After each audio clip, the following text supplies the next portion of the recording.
Good afternoon, dear colleagues. Thank you very much for joining this event.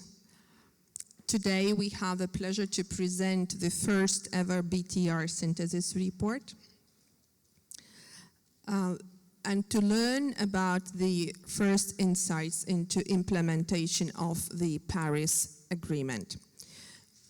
We will talk not only about the progress made, but also about the barriers and challenges faced in implementing Paris Agreement and the enablers for further acceleration of the progress. My name is Ruta Bubniene. I am team lead in the Transparency Division, UNFCCC Secretariat, and I will be your moderator today. So without further ado, I would like to invite Director of the Transparency Division, Shuhong Wang, to make opening statement. Shuhong, the floor is yours.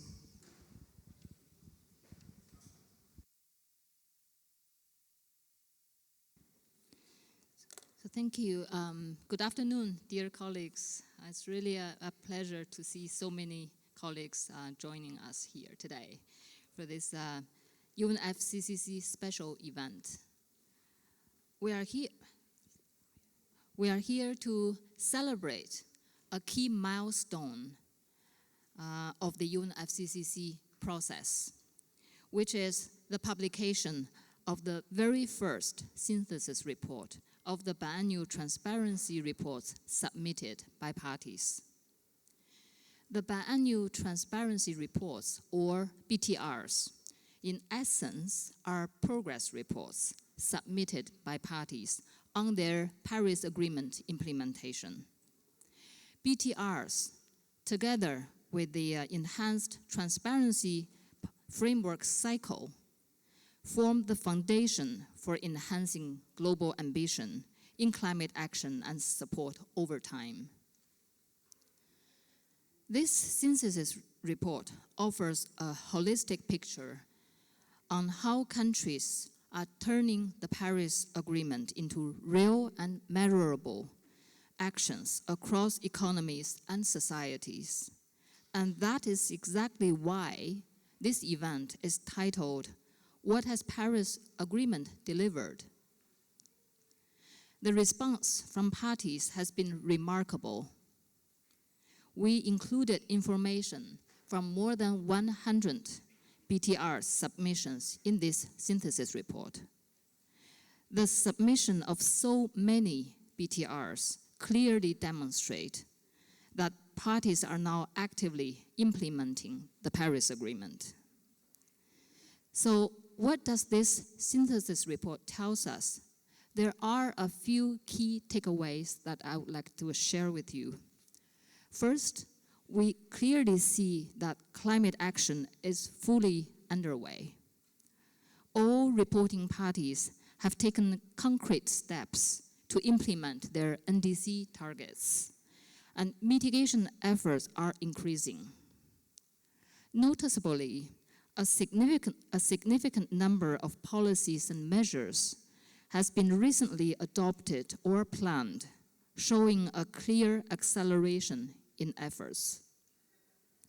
Secondly, adaptation is becoming a global priority, with 90% of BTRs containing an adaptation component. Parties are making progress in planning and implementing adaptation strategies, particularly focusing on water resources and food security. Thirdly, the synthesis report shows that climate support has been enhanced. Climate finance flows to developing countries are increasing, despite the fact that there is still a significant gap with the level needed by developing countries. This shows that ambition still outpaces funding. Last but not the least, challenges remain for accelerated implementation. Data availability and technical capacity gaps are the most frequently reported capacity constraints. These findings provide concrete guidance for prioritizing international support, particularly in developing robust monitoring and evaluation systems. In conclusion, this BTR synthesis report is more than just a summary. It's an input to better decision making. The synthesis, which covers data up until the end of 2022, offers a crucial opportunity for course correction where needed, long before the end of the 2030 NDC period. So today in this session, our colleagues, our drafting team from the Secretariat will share with you the key insights, and then they will walk you through the specifics.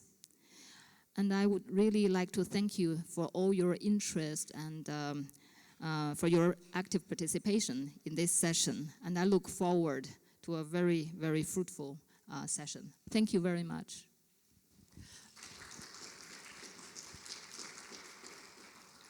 Thank you very much, Shu-Hong.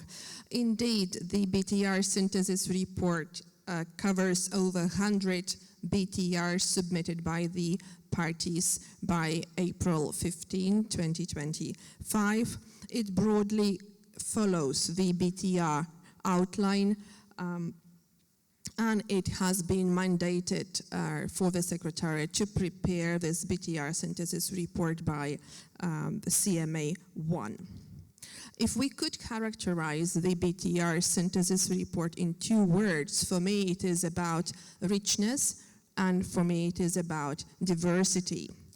That not only means that the BTR Synthesis Report aimed to cover all the information reported by those 100 over parties, but also that there were significant challenges in synthesizing that fragmented information. So we do have some fragmentation of data, and we do have very diverse information that was challenging to synthesize.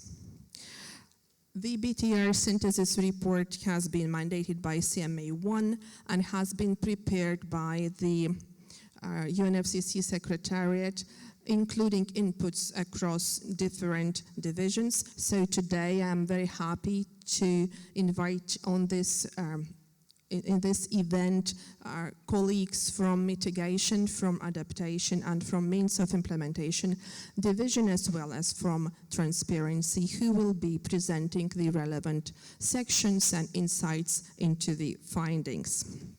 We will be running the event in 3 parts.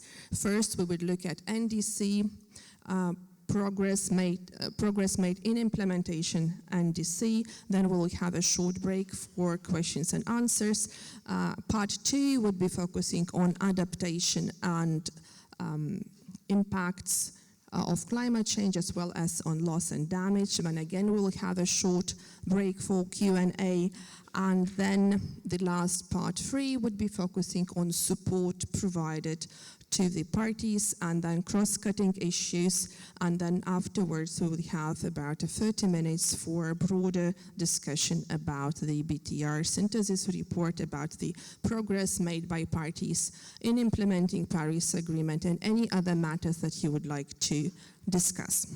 So now, without further ado, I would like to invite my colleague Davor, who will be talking about the progress made in implementing and achieving NDCs. Davor, the floor is yours.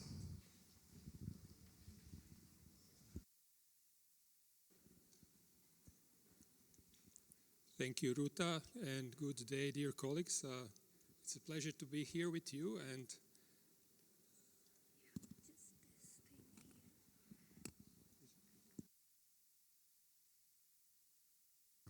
now it's working, I guess. So once again, good day, and happy to be here with you. So I think the best way we can start this discussion and presentation is to say about the overall progress the parties have made in implementing their NDC targets. And I will give you the snapshot of where we are, what is the state of the play, and what were the challenges which we kind of encountered during this synthesis. So I have a couple of slides, but I'm sure you can barely see what's on the screen. We apologize, we don't have a big screen, but I will try to accommodate for that. So first of all, let's start from the beginning. I think the MPGs and the design of the system, how to track progress, is quite robust, and it's based on the indicators-based approach. So which means that each of the parties have selected their indicators which they have used to track progress. So in essence, it sounds very simple, but receiving more than 100 BTRs with diversity of NDCs and NDC targets a little changed the picture of what was kind of the ideal case scenario. So what I want to highlight is that the diversity of NDC and NDC targets was a challenge for us in order to synthesize the information. So it's not just the analysis, we also need to synthesize in some kind of coherent framework. So what insights is available for us? I think the main one is that it provides an initial picture of progress made in a very short implementation period. So because these are the BTR1s, they usually cover only 1 or 2 years. So this was another challenge, how to assess the progress, how to kind of give a coherent and consistent picture across different parties, different NDCs. So, but I think we made a good job. Another thing which we also want to raise is at this early stage, we need to be aware of the risk of backloading the efforts towards the later implementation, towards the end of the implementation period. So we believe that some parties still needs to make a bit more effort to kind of to catch up with what's anticipated to be done. The analysis and synthesis itself covered 79 parties with one important note that EU and EU member states were taken as one because of the joint target. So in total there were more than 100, but effectively it was 79. And then a few words on the challenges. I think the main one was to understand, in some cases, not in all cases of course, but to understand the relevance between targets, NDC targets and indicators. In many cases this link is not clear, and I think this is something maybe that should be addressed during technical expert reviews. So we noticed that in some cases maybe this, the relevance of indicators is something which we need to understand better. Another thing is the narrow time series. Again, we have, in many cases, we have only one data point. In more cases, we have 2 years of the implementation period, usually 2021 and 2022. And then finally, something which is related to completeness and transparency of data. Sometimes we have to say that information was not fully transparent and complete. In these cases, we didn't use any data filling methods, so we just take it as, it was not feasible to assess, and these couple of cases were characterized as such. A few words on the diversity of NDC targets. I think, of course, we can group them in some kind of general types of NDC targets, but you can see that many parties use different types of targets, and consequently they use different types of indicators.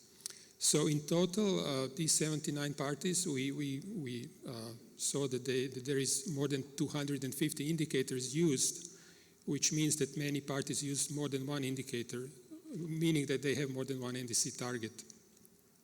So here it's just a brief overview. So most, I would say, relatively speaking, the most frequent case is below baseline scenario target, and then we have emission reduction target. So these two types of targets represent more than 50% of the types. Then we have another different, like budget, peaking, some kind of energy efficiency targets, and so on. So this just gives you an idea how complex this synthesis was. We have also unconditional and conditional components, and for this synthesis we use only unconditional targets. So we didn't analyze conditional because conditions were actually not met, to be taken into account. And I think again, the main challenge was for parties which have more than one NDC target. In some cases, we know that there are parties reporting more than 100 indicators, but we really focus on what is relevant vis-a-vis the target. Okay, and finally, very briefly on the results of the synthesis. So first of all, I want to say that all parties that have submitted their BTR have started with implementation of NDCs through their policies and measures. So policies and measures are main levers to implement NDCs, and later on I will quickly also give you a few information about policies, but we just want to emphasize this fact that all parties have started with implementation. However, when we compare the indicator with the reference points and target levels, we see that there are differences. Some parties are progressing to their targets. They are decreasing their distance to targets, but there are also cases where we see the trends are showing that this is diverging from the target. So the distance from the targets has increased slightly initially, but still has increased. So out of 79 parties, according to our synthesis, 50 parties have made this initial progress by decreasing the distance, depending, of course, on the types. 18 parties have temporarily increased their distance to target, which means that either they increased their emissions or in case of budget target, they didn't proportionally use the budget. And I think all these details are explained in the synthesis report, so I will leave it to you to read it. And for 11 parties, it was not feasible to assess the progress because of the lack of information or the inconsistency of information between the report and the tabular formats which were also submitted. Finally, a few important things to note. First one, and the most important one, is that NDCs are party-specific, so we are not here discussing the appropriateness or fairness or ambition of the target. So if party decided to set their targets at the level X, we need to see whether are they progressing towards that level. Secondly, the progress was not measured against 1.5 or 2 degrees Celsius pathways. Again, because we are here assessing the progress of parties towards their NDC, I think there are other reports which will assess this gap. And I think tomorrow we have UNEP gap report side event. And then finally, we strongly believe that next BTR, BTR2, and the synthesis which will come after will be crucial to understand the real progress, because again, it will cover a longer time span, and only then we can see whether, a party is really on track or really some course correction is needed. So very briefly on the policies and measures. First of all, I also want to emphasize the amount of information and the complexity of information which parties have provided in describing their policies and measures. I'm sure most of you are also working on its BTRs, and you know how much information needs to be and how much effort needs to be put into providing such information. But just for your information, almost 5,000 policies and measures were reported. So we have a very large database analyzing almost 5,000 policies and measures which were reported by these 91 parties. So here we have 91 parties.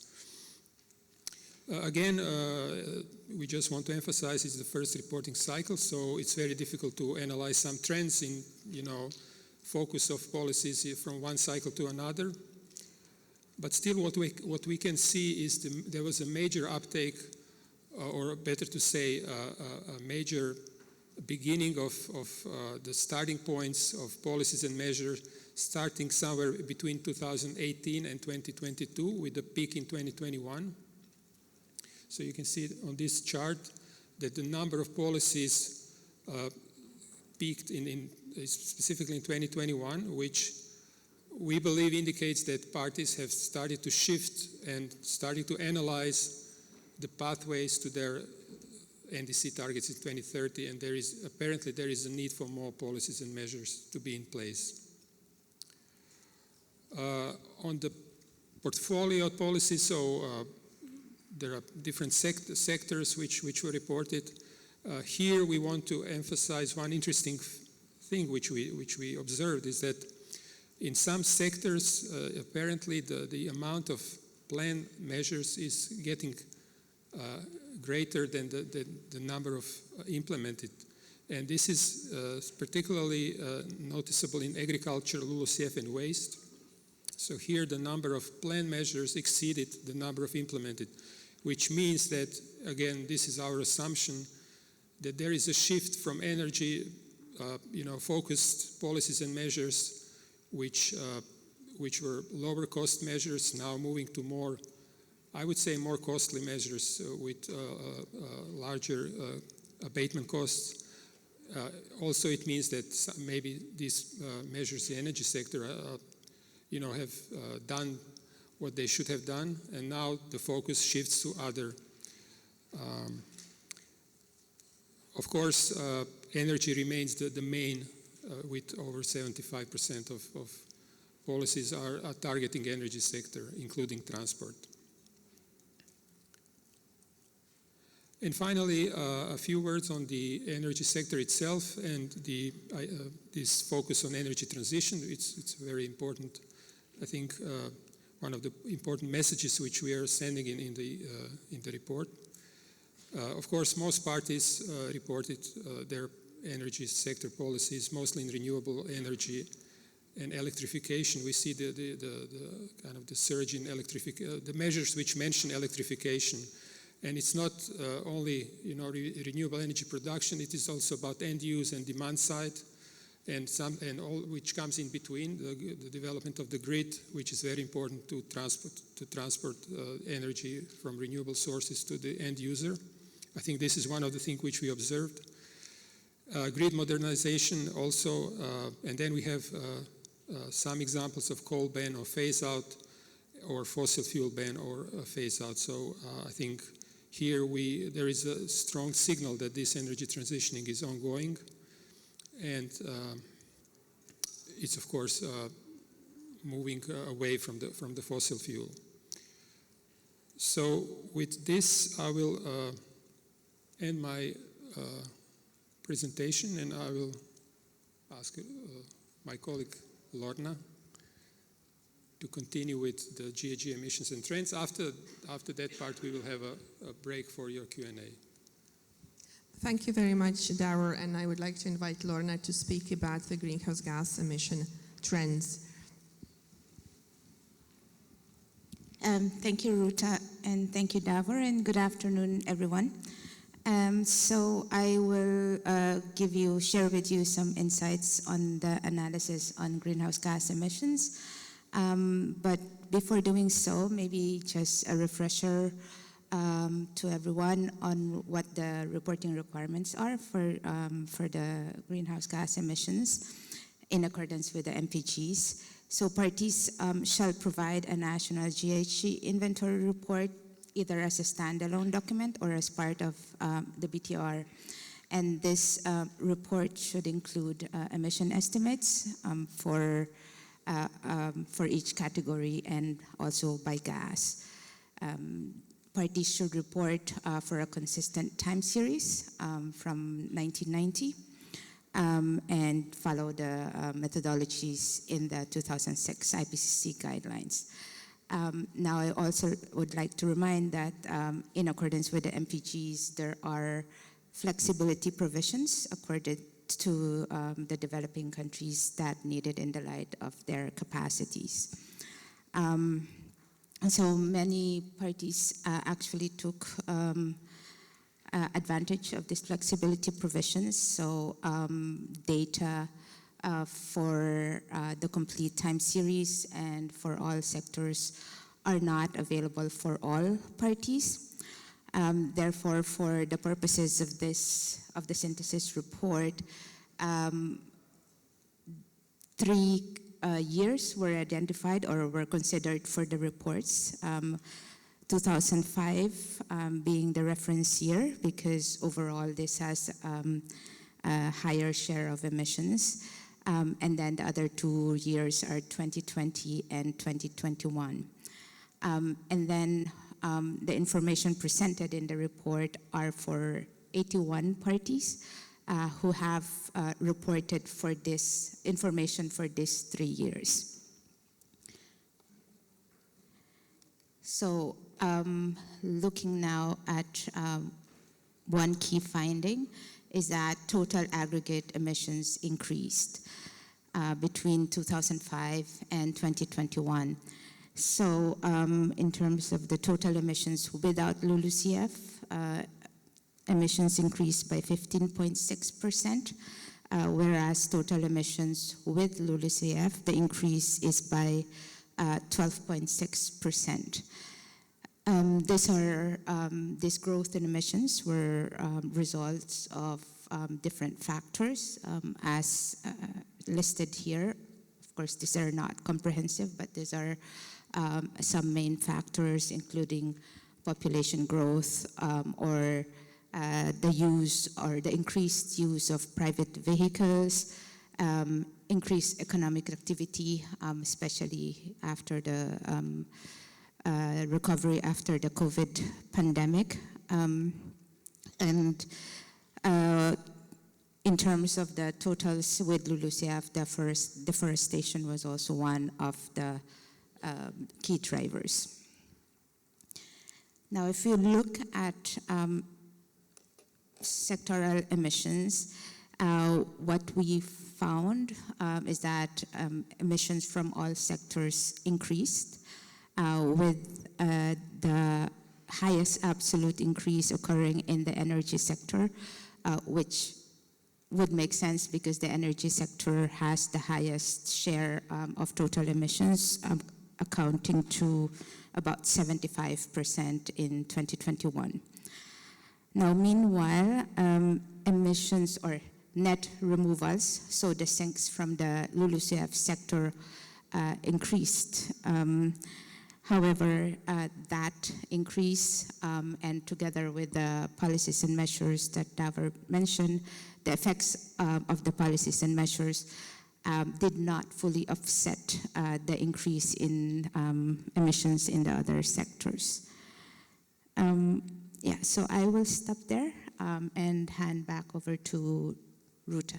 Thank you very much. Thank you very much, Lorna and Davor. So now we would open a floor for a few questions for clarification on NDC tracking and greenhouse gas emission trends.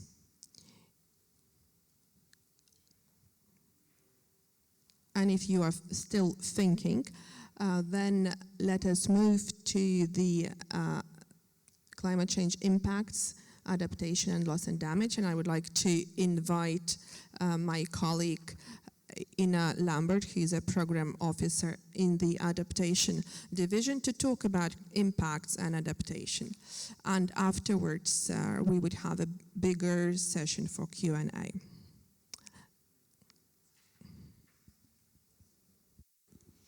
Thank you very much, Ruta, and good afternoon, everybody.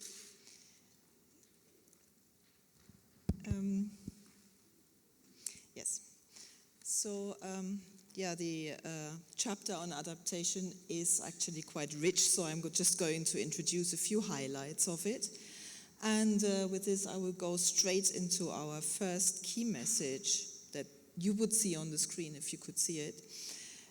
Providing information on adaptation in the BTRs is not mandatory, but still 90% of parties included an adaptation component in their BTR. So this is a very strong indication that adaptation does play a growing role as a part of climate change strategies. The synthesis report confirms that significant gaps still exist, but it also demonstrates good progress, not only in vulnerability assessment and adaptation planning, but also in implementing adaptation strategies and plans and goals and actions. More than half of the parties also included information on good practices and lessons learned for adaptation.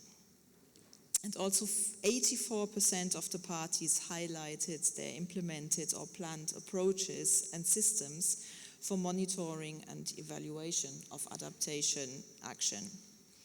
So overall, the BTRs demonstrate really well how all aspects on adaptation come together.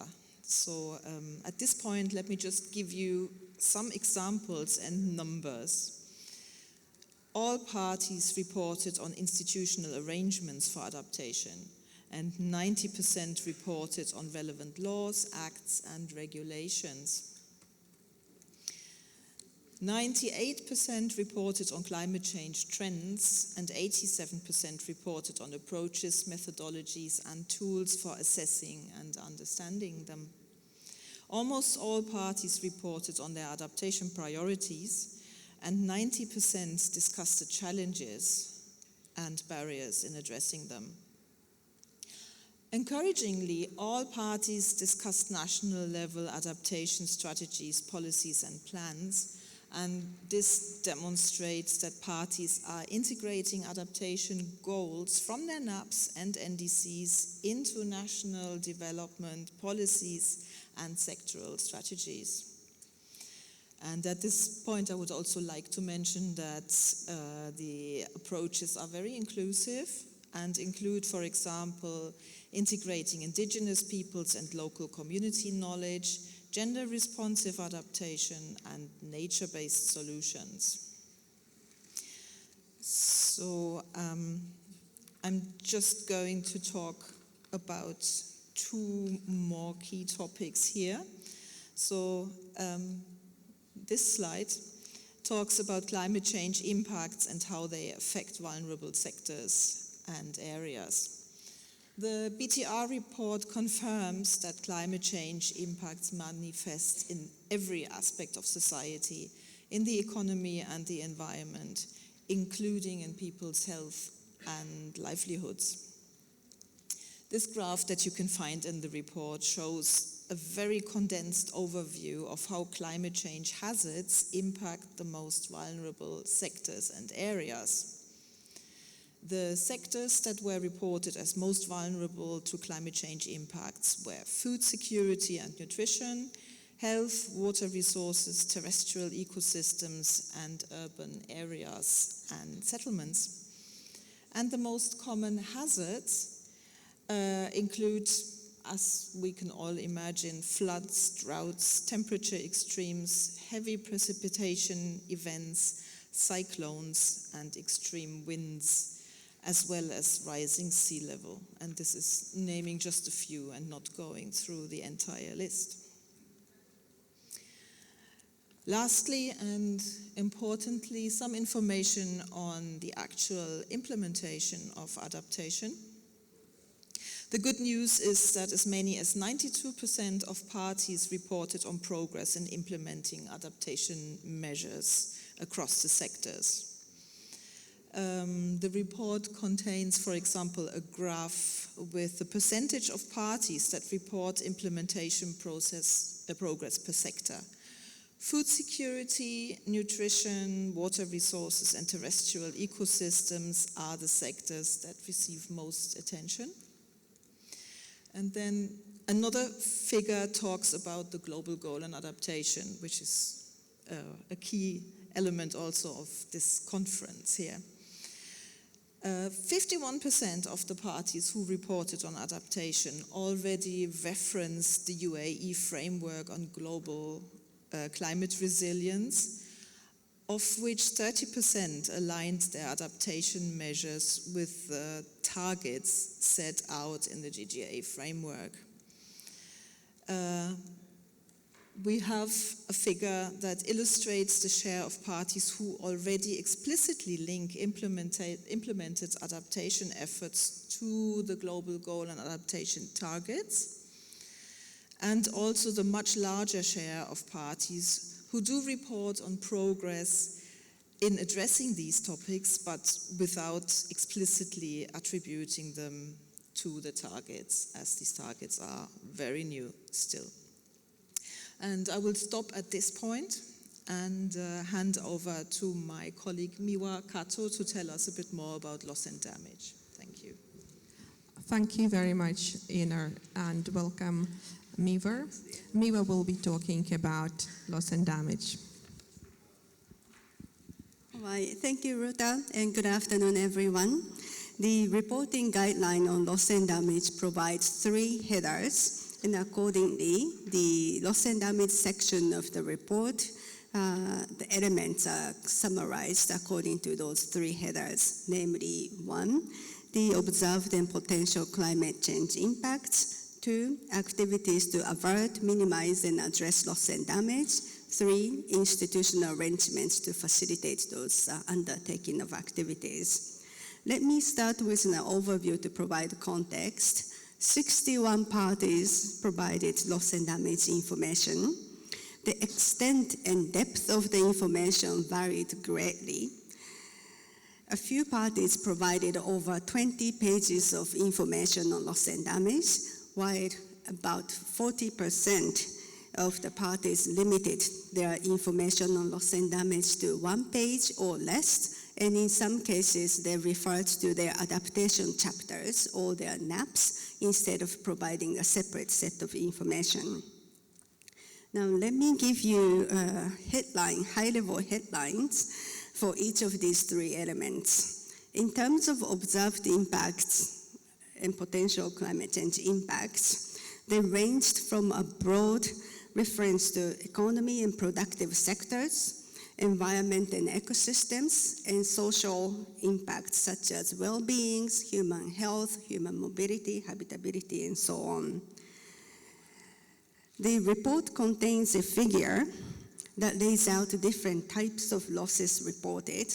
They also, I'm sure you can't really see the figure from where you are, but they include non-economic losses as well, such as loss of life and loss of cultural heritages and so on. The impacts are often described more robustly in terms of the associated hazards, such as floods, drought, and storm surges, but less so in terms of the specific losses or damages that those impacts resulted in. Some parties indicated the lack of methodologies for assessing loss and damage was the challenging factor. And this is evident as about 34% of losses reported were labeled under the general term economic loss. As for institutional arrangements, they encompass the entire breadth of setting, starting from national to regional to institutional settings, with the most frequently reported types of institutional arrangement being the governmental bodies that provides and specializes expertise and support for disaster risk management. Providing information on activities undertaken to avert, minimize, and address loss and damage is where the reporting differed the most significantly.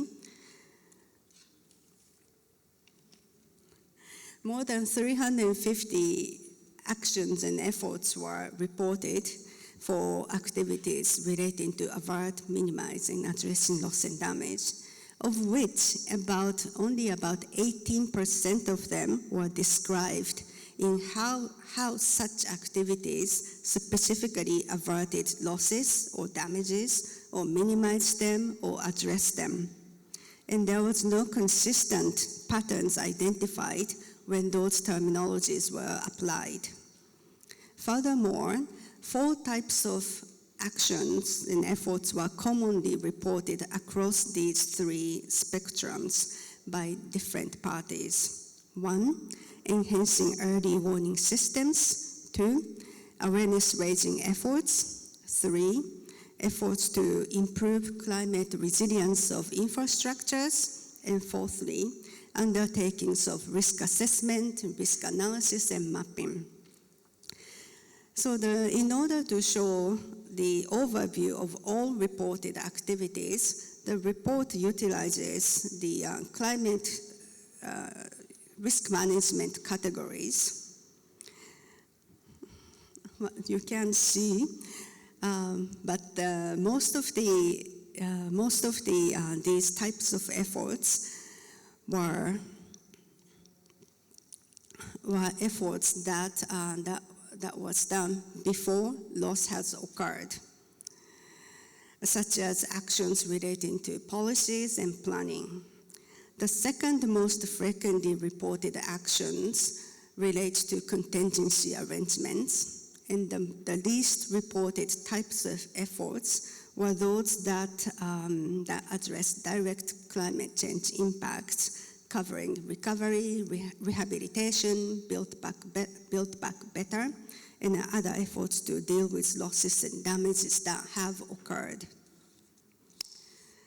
The key takeaway from the loss and damage information contained in the first round of BTR is that a number of parties have taken steps to integrate loss and damage information into reporting. However, the lack of standardized methodologies for assessing loss and damage and guidelines for collecting data and information has led to parties taking a variety of approaches to reporting, and the level of details and coverage of information varied greatly. This made it challenging to tease out trends in loss and damage reporting. But despite these challenges, the early efforts by countries lay a very helpful foundation for enhanced reporting in the future rounds of BTRs. So with that, I give the floor back to Ruta. Thank you very much, Miver. Very insightful to hear about the loss and damage being integrated into adaptation and into BTRs. And I know that you were burning to ask a few questions about impacts, adaptation, and loss and damage. And I would suggest that you keep the fire going on until we go to these support flows. And afterwards, we would have about a half an hour for the overall question and answers and discussion. So I would like to invite my colleague, Andrea Nusser, who is a program officer in the Transparency Division, to talk about the support provided, financial support provided, and technological support provided. Andrea.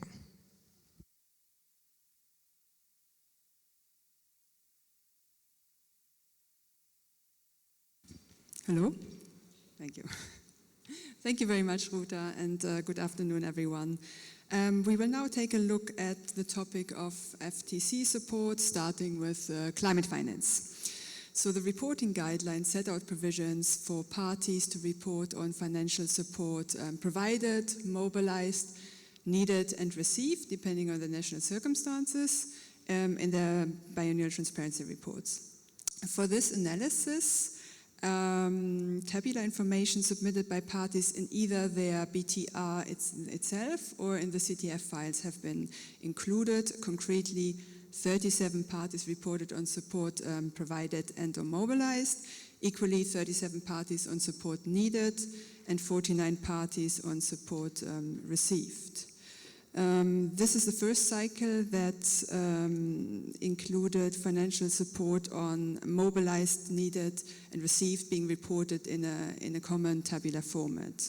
And having all parties report on financial support in a structured manner marks an important step forward in transparency with regards to the financial support.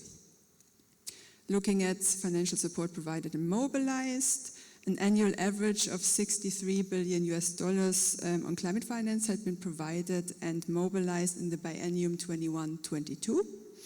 And as shown on the graph on the right, the majority through bilateral, regional and other channels. About a quarter has been mobilized through public interventions and the remainder through climate-specific multilateral channels.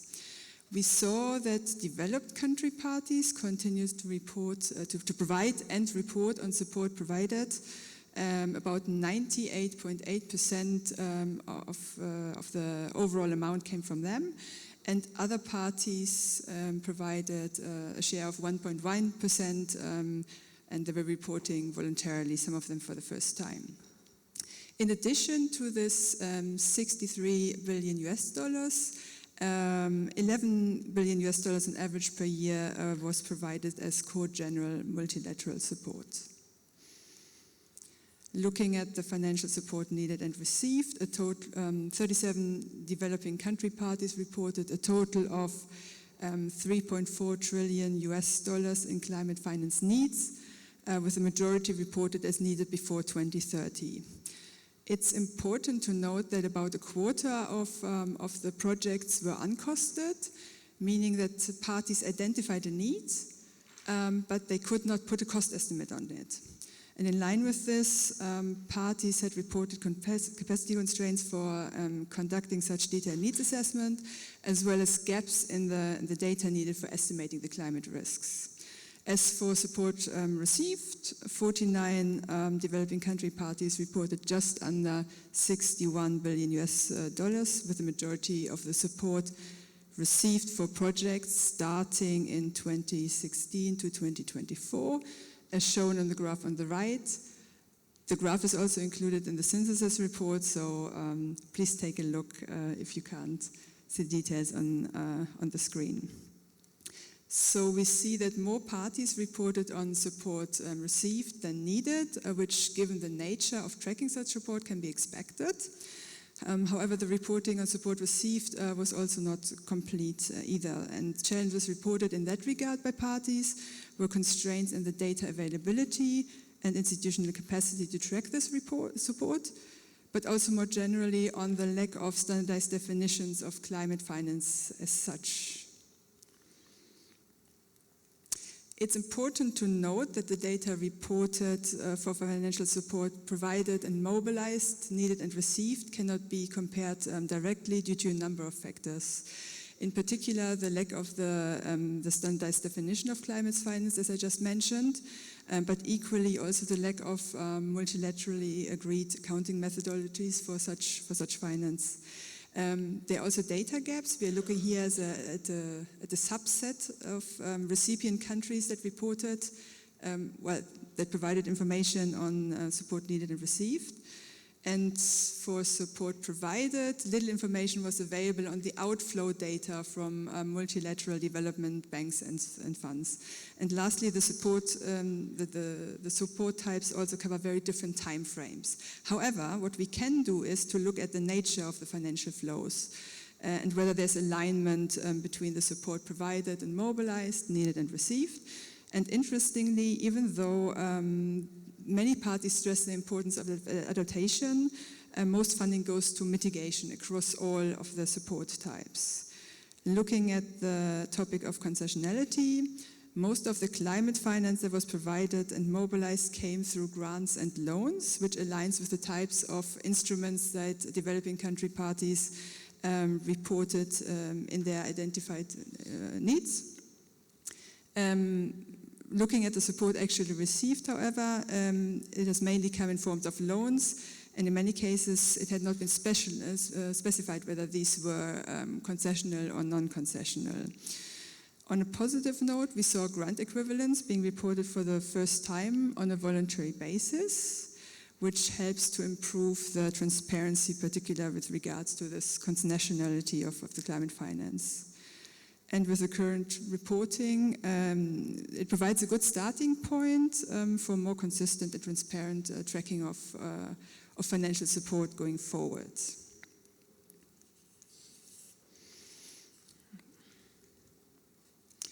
Now moving on to technology development and transfer support. Parties reported over 2,300 activities related to technology support provided, received and needed in their BTR1s. Now some key information. So first, while as I just presented, the financial support focused mainly on mitigation, the reported data for the technology development and transfer support provided shows that over half of the activities were supporting adaptation. In contrast to this, the support received and support needed were both primarily focused on mitigation, especially in terms of sector and on the energy sector. Second, we saw that most of the support came from the public sector, over 90%. And third, that the water and sanitation and energy sectors were the most frequently targeted. Yet when we looked at the support received, water and sanitation barely registers. Only about 1% of the received support was in that area, or that accounts for nearly a third of the provided activities, which points to reporting gaps. So what's interesting to note from a technology perspective is that the reporting here is not focused on hardware itself, but quite broadly covers a range of efforts, from enabling environments, institutional arrangements and policies, to research, development and deployment of climate technologies. Regionally, the reported needs were quite clearly distinguished between regions, and the greatest needs were reported by Latin America and the Caribbean, and followed by Asia Pacific. In terms of the reporting challenges that parties mentioned, included constraints in collecting data on technology-specific support provided, received and needed, and gaps between the support received and needed, as we've seen in the case of the water and sanitation sector. So while the volume of reported activities is encouraging, the data also points to the need for better alignment, both in terms of what's being supported and also how it's being tracked. Back to you, Ruta. Thank you very much, Andrea, for presenting us insights into finance and technology flows. And now I would like to invite my colleague Janet. Janet Helleberg is a research assistant in Means of Implementation Division, and Janet will be speaking to us about the capacity building insights. Good afternoon, everyone. So from the BTR submissions, it is clear that capacity building is a critical component of effective climate action. However, we often noted that support provided is largely concentrated towards adaptation, whereas the needs and support received were more balanced across adaptation, mitigation, and cross-cutting areas. So a total of 8,339 activities, capacity building activities, were reported as support provided by 36 parties. As shown on the slide, over 67% of these activities targeted adaptation. And note there is a 2% discrepancy in the data, as some projects were contributing to more than one area. In terms of reporting capacity building needs, 51 parties identified a total of 1,397 activities. Here we observed a more even distribution across adaptation, mitigation, and cross-cutting areas. It's also worth noting here that around 8% of the reported needs did not specify the area. And the majority of these needs were concentrated in LULUCF, agriculture, and the energy sectors, with others mentioned to a lesser extent. On support received, 1,814 activities were reported by 48 parties. While some of these parties included qualitative information, this is not counted in these numbers. And the distribution of support received was balanced across the three areas, and here we couldn't categorize about 22.8% due to lack of detail. And both capacity building support provided and received addressed a range of objectives, including strengthening institutional coordination at a national level and regional levels, addressing data and information gaps, building long-term community resilience to target or to climate impacts, enhancing infrastructure for adaptation, access and mobilizing climate finance, and technical assistance for identifying and deploying appropriate technology, among others. And similarly, the reported needs reflect that these gaps remain across similar themes. I will stop here and hand you back to Ruta.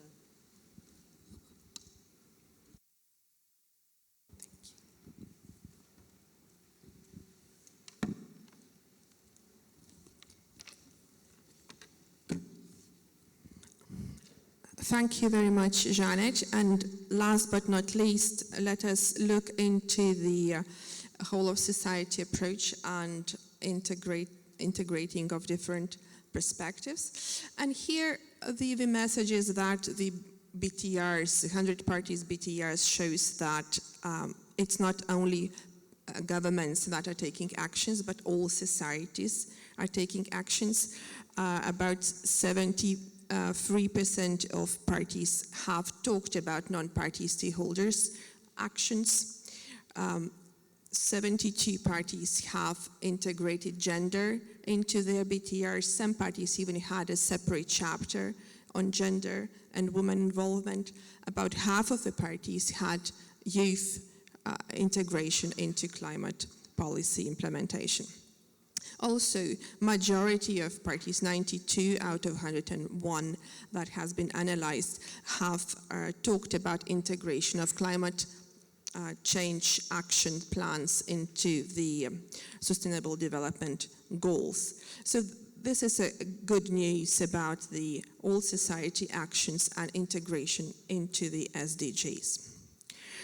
The next point is about transparency arrangements. What we see from the reports that the parties have made serious commitments towards transparency. About 44% of parties, about half of the parties that were assessed, have national legislations about climate change that ensures implementation of transparency commitments. And about 40% of those parties also involve multi-level governments approaches. So not only the central government is involved in implementation, but also the regional and local governments are involved in that. However, there are also some capacity building needs identified talking about and capacity building constraints, where we talk about institutional constraints, data availability, methodological constraints. In terms of flexibility and improvement plans, we really see that parties utilize the infrastructure set in the transparency arrangements in the MPGs, and majority of developing countries has opted to use at least one of the flexibility provisions provided. So 47 out of 66 developing countries that have reported BTRs have opted for at least one of those 12 flexibility provisions, and majority parties have difficulties in assessing the impacts of policies and measures and also in using IPCC methodology and preparing the greenhouse gas inventories. And parties identify those flexibility provisions, and they do also identify the timeframes of implementation and improvement plans. Majority of parties talk about their improvements in next cycle in BTR2, and some parties talk about the further improvements in BTR3 to BTR6. That also shows that the principle of the continuous improvement has been applied and has been showcased in implementation. With this, I would like to close the presentation, and the Secretariat has spoken about 1 hour, so that's enough from our side. So let us now go into the questions and answers to the all presenters, and you are welcome to take a picture of the QR code so you have an access to BTR Synthesis Report. Also below you see some QR codes on Together for Transparency. That is a series of events that the Secretariat is organizing to promote the transparency. So let's look to the floor and let's see the questions, and my colleague Isha will pass the mic. And while you will be asking, before asking, if you can present yourself, say your name and affiliation, please. Thank you. Hello, good afternoon. My name is Michael Collins. I'm Executive Director Americas of the Institute for Economics and Peace. We do a lot of baseline measurements such as this and develop similar indices. And you guys have got a really, really tough job in doing this. I mean, the only real concrete indicator here is essentially, emissions. Everything else is you just trying to kind of sort of paint a story with all of these different ways of reporting. And I was just wondering, we also produced another report called the Multilateralism Index, which looks at performance and participation of the multilateral system. In those instances, you see how performance is significantly deteriorating, but on paper participation is increasing significantly. So it's very easy for parties to obviously say that they're doing all of this stuff. And this isn't to hold anybody to account, but the core question is, are there any insights that you have already seen or can be gained by looking specifically from the parties that are making most progress with regards to emissions? In other words, the parties that are reducing emissions, what are they choosing to focus on, be it investment-wise or otherwise? And are those things that they're doing more likely to succeed, more trustworthy even, than some of the countries that are saying 20 pages of achievements, but are, of course, increasing emissions themselves? Thank you.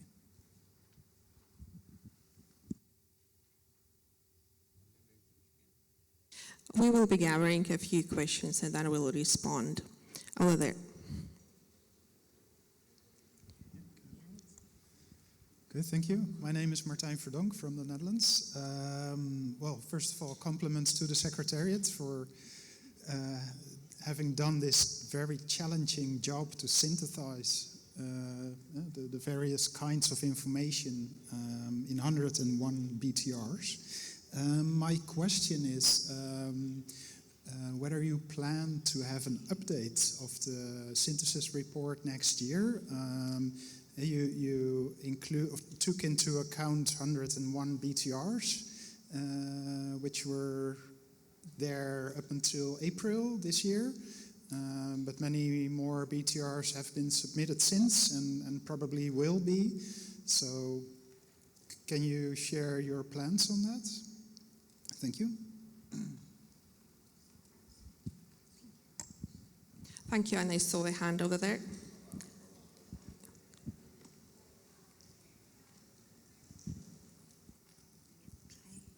Hi, thanks so much, and thanks for organizing this event to give us a bit of a readout from it. So my name's Shirley Matheson. I'm here on behalf of WWF. I find it very interesting about what you said about there's 12 countries or BTRs, which shows that greenhouse gases are increasing. So I wondered if there was anything that you wanted to expand on that didn't make it into the report, obviously without naming any names. And sort of related to that, I was wondering if the Secretariat has any plans to think about linking up the synthesis reports. From my perspective, it's interesting to hear that we have increasing emissions or going against plans prospectively from some countries. I'd be interested to see how that kind of lands within NDCs going forward, either in plans by countries to revise NDCs, references to their BTR strategy in their NDCs and future NDCs. Thanks.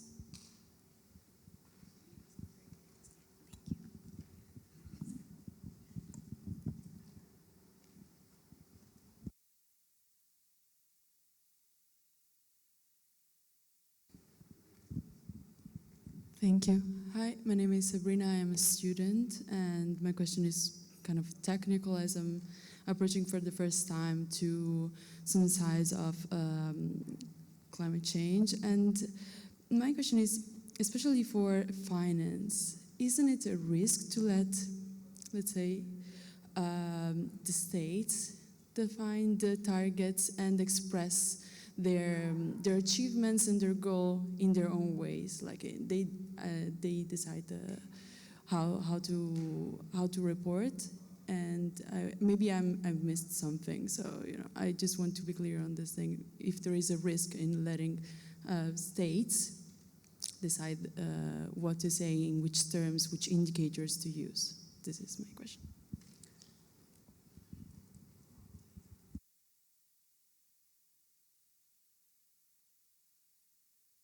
Any further questions?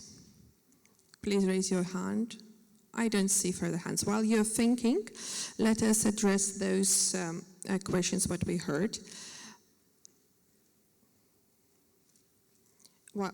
I would ask then Davor to look into the first. We had a few questions about the indicators, and I would then talk about the Secretariat plans to do the updates of the BTR synthesis report. Indeed, you rightly noted that we only had covered submissions done by parties until 15th of April to allow us for in-depth analysis, and that report currently covers 109 parties with different elements of the submission. So we had cases where there were no greenhouse gas inventory submission, or we had cases where there was only greenhouse gas inventory submission and no BTR. So indeed, the data that we looked at was really fragmented. At the moment, we do have 114 BTR submissions, and we are indeed looking forward to receiving many more submissions. Now, the mandate what Secretariat has in the CMA1 requires Secretariat to prepare synthesis report of each cycle of BTRs. So if we would follow the mandate, then we would prepare the BTR2 synthesis report after the submission of BTR2s, that literally meaning 2027. However, we do see the value of updating the information so that the audience can have the most recent information on implementation, and that this BTR synthesis report would become a valuable input to the GST discussion. So it's quite likely that the Secretariat would update the BTR1 synthesis report next year, and also depending on how the considerations in the negotiations will go up. So we may update that information more often. So there is a hope and possibility that we would update the information of this BTR1 synthesis report next year. Now, there was also a questions about the linkages of NDCs and BTRs. And indeed, we do have the NDC synthesis report, which talks about ambition, and then BTR synthesis report talks about the implementation. And here I would like to say that the implementation period starts in 2020. So this first BTR synthesis report only talks about the 2 first years of implementation. So it's really difficult to draw a trend about the implementation and achievement. However, what we can do, and we did that, we saw some insights and signals of the progress. And now I'm turning to Davor to talk about the indicators. Well, I will try to answer the first question. I think I understand is like, what is the link between the observed trends of emission reduction or increase of emission vis-a-vis policies and measures and other factors and drivers, and how to explain this in a more coherent way. And I think what I would say that it's always like a interplay between different drivers and different policies and measures. So if you ask for any concrete examples, I would maybe not be able to present it right now. But what we see is that indicators trends are, if they're GHG based, are to a large extent influenced by the policies and measures, and majority of these policies are coming from the energy sector.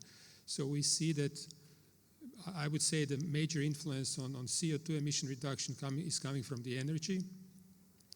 We see that transportation is one sector which is very difficult to control at the moment, even with these high electrification trends. But still, we don't see any, I would say, generally speaking, any direct impact on the overall trends, because again, we have increasing mobility at the same time, and at the same time we are increasing the electrification. So we have counteracting at the same moment. So I would say this is the synthesis which we prepared is we can call it, it's very on a very macro level. It's not going into detail and you know, individual success stories, or not as successful stories as we might expect. So I would say for me personally, it would be different to put everything together in a single coherent framework and say, okay, this is the success formula for decreasing the emissions, because we see that in this initial period after the COVID pandemic, there was emission rebound, which was, I would say, very typical for most of the countries.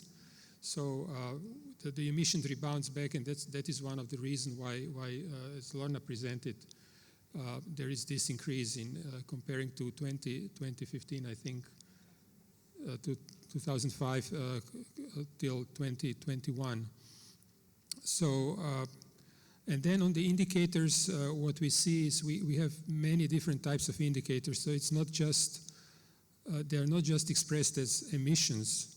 They could be expressed as emission reductions or specific emissions. So they should be put in the context of GDP growth or energy consumption. So I would say maybe for now, for this first synthesis, it's very macro. And maybe next time we can provide some I would say, case studies, or maybe some interesting cases which could showcase what is really happening, putting everything in play. So I think with that I will stop here.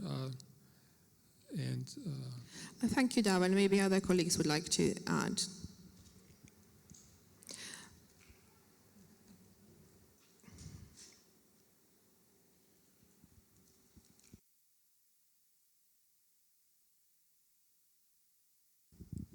With regard to the question about the financial information reported, the MPGs, they form the base for the way the parties are requested to report this information. However, there is a different understanding based on the national circumstances of what climate finance entails, at what type you talk about additional finance. So there needs to be room for parties to also incorporate that. At the moment, what we're looking at is the MPGs which have been agreed by all parties, and it's something that we can all rely on. And whilst it limits comparability to have some of the basic definitions not mutually agreed, or the basic accounting methodologies, it gives us a very good starting point to have a transparent reporting. Although it means it can't one-to-one compare to one another, it means we have transparency in reporting, which is what we are aiming for under the ETF. Thank you very much, Andrea. Any further questions from the audience? I don't see any hands. The invitation would be to have a look and read through the BTR Synthesis Report. What we gave here today is a snapshot of information. There are much more there, and that also includes some success stories, some examples of success stories in the report. Two announcements that I would like to do. Tomorrow we have another event together with our sister organization UNEP, where UNEP will be talking about their 2025 edition of UNEP Gap Report, 1 o'clock in somewhere here in this site events room. Very welcome to join us the discussion on UNEP Gap Report, BTR Synthesis Report, NDC Synthesis Report. And then on Saturday we do have the FMCP, another pillar of the Enhanced Transparency Framework, where 9 parties will be presenting their BTRs and their climate policy, and will engage in the multilateral discussion. So Saturday, 10 o'clock, we're looking forward to see you there again. And lastly, I would like to invite you to engage with our colleagues on the discussions across the climate policy. If you have any questions you didn't want it to raise that in the audience, so you're very welcome to engage with us, and we will be happy to answer all your questions about the BTR Synthesis Report. With that, I would like to thank you very much for your time and your attention, and I would like to wish you a nice afternoon and the rest of the sessions. Have a good day.